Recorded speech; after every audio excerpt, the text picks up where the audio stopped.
MasterThief title was given to me a number of years ago by the Inspired Leaders Network based on my track record, I guess, of stealing ideas from one sector to use in another one. And to be honest with you, it kind of sums up my career in many ways. You know, I've moved from industry to industry and therefore had to take ideas with me from one sector to another. You know, I'm going in as the non-railwayman into a railway, the non-airline man into the airline, the non-banker into the bank. So of course you had to take ideas from where you've been previously to try and stimulate new thinking within your new organisation. But actually then it started to evolve and go even beyond that. I think probably the most obvious example that people know about was when we put beds into aeroplanes at British Airways.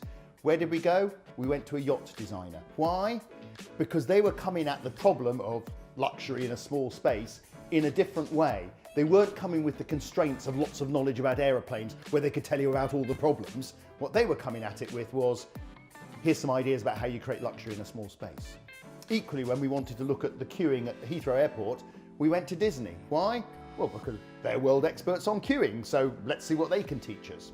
And there are many other examples like that. And you don't just have to go to other businesses. You can go to places like the arts, sport, any environment where somebody's got a piece of expertise that you might be able to use is game for helping you to develop things into the future. The key for me in this area is to spend a little bit of time doing the opposite to what you normally do.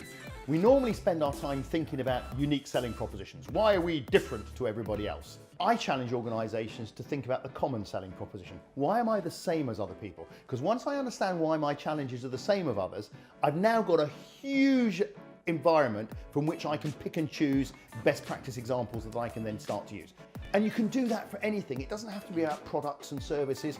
It can be about how you lead. It can be about your processes.